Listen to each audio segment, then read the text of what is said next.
आप लोगों का स्वागत है स्टोरी वर्ल्ड में। ये कहानी का तीसरा पार्ट है। जिन लोगों ने पहला या दूसरा पार्ट नहीं देखा है वो जाके देख सकते हैं। लिंक आपको डिस्क्रिप्शन बॉक्स में ही मिल जाएगा। टाइम वेस्ट किए बिना बढ़ते हैं कहानी की तरफ। चलो। बुढ़िया के पास कुछ नहीं था देने के लिए, इसलिए कुछ नहीं लिया पेड़ ने बदले में।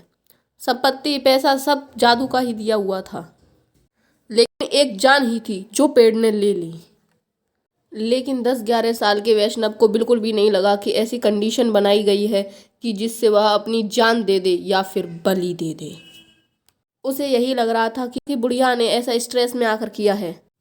ना समझ 10-11 साल का वैष्णव ये समझ ही नहीं पाया कि किताब के जरिए वह पेड़ बलि मांगता है। अब वैष्णव सिर्फ स्कूल ही नहीं बाहर भी जादू का प्रयोग करने लगा। तो कभी कभी तो वह सिर्फ इंटरटेनमेंट के लिए लोगों को परेशान करता। फिर एक समय यह भी आया कि फिर से उसके 3 बार पूरे हो चुके थे। अब उसे फिर से पेड़ के पास जाना था। वह नॉर्मली पेड़ के पास चला गया। रास्ते में सोच रहा था अब ज़्यादा से ज़्यादा क्या हो जाएगा, बुढ़िया का भी क्या हो गया था। वो खुद ही पागल थी, उसने ऐसा किया। मेरे पास पैसा और जादू होता तो मैं तो कभी नहीं करता ऐसा। पर अब जब वह पेड़ के पास पहुंचा और आंखें बंद की तो अब भोंपू की जगह उसकी माँ उसी फंदे पर है। वह डर गया और वहां से भाग गया। फिर बिना जादू के उसे बेचैनी सी होने लगी। 2 दिन बाद वह फिर पेड़ के पास आया, यह सोचकर अब कुछ और चीज़ की कहूँगा, माँ नहीं बस।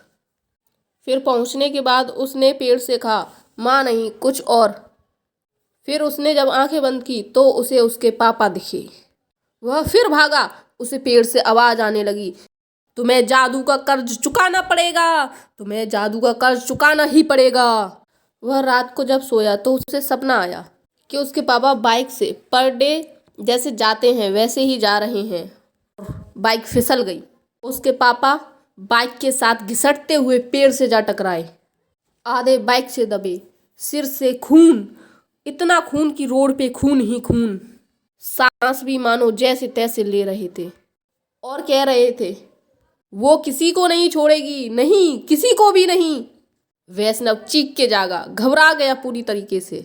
फिर स्कूल से लौटने के बाद वह अपने घर आया, खाना खाया और मूड फ्रेश करने के लिए थोड़ा बाहर टहलने के लिए चला गया। वह सड़क किनारे एक बेंच पे बैठ गया और सपने के बारे में सोच ही रहा था घबराया सा वैष्णव कि तभी पता बताने वाले वो बूढ़े इंसान आए और कहा, मैं तुम्हें ढूंढ रहा था, तुम उस पेड़ के बारे में क्यों पूछ रहे थे? कुछ नहीं, ऐसे ही। बाबा थोड़े गुस्से से, झूठ नहीं लड़के, सच बोल। वो तू भी जानता है कि तू कितनी बड़ी परेशानी में जा सकता है। तो परेशान और घबराया वैष्णव उसे एक एक बात बताता है। तो दादाजी कहते हैं जिसकी कहानी तुमने पढ़ी वह मालती नाम की एक बूढ़ी मराठी औरत थी। उसे भी नाम के कारण बहुत चिढ़ाते थे कि जैसा नाम वैसा काम, नौकरानी कहीं की। और लास्ट में जाते जाते वह पूरे गांव को श्राप दे गई कि गांव बर्बाद हो जाएगा और इसीलिए पूरा गांव खाली है। अब गांव में 1-2 लोग ही रहते हैं और जो परेशान होगा उसकी मदद तो करेगी किताब, लेकिन उससे सब कुछ छीन लेगी, खासकर उस व्यक्ति की सबसे प्यारी चीज़ें। और ऐसा होकर ही रहेगा। इसमें पहले कोई कहानी नहीं थी जब ये किताब तांत्रिक बाबा ने दी थी उसे, परंतु तब से अब तक यह मालती के नाम से और अब ये तुम्हारे नाम से हो जाएगी। और इतने में ही माँ की चीखने की आवाज़ आती है।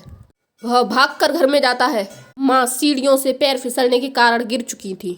उसकी माँ उसकी तरफ देखकर एक हाथ उसकी तरफ करती हैं।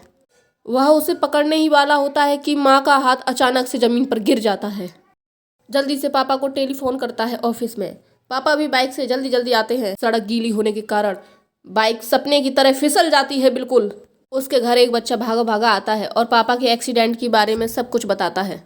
वैष्णव जो माँ का सर गोदी में रख के रो रहा था, वह माँ को छोड़कर पापा के पास जाता है और पुलिस कहती है इनकी तो ऑन द स्पॉट डेथ हो गई। वैष्णव घर पुलिस टीम और उनके डॉक्टर को लेके आता है तो उसे पता पड़ता है कि माँ भी अब जा चुकी हैं। और एक दिन के बाद वैष्णव भी फांसी लगा लेता है। अब आप ही सोचिए, ये वैष्णव ने डिप्रेशन में किया या फिर ये किताब ने करवाया। अब किताब अपना अगला शिकार ढूंढ रही है, कहीं आप तो नहीं।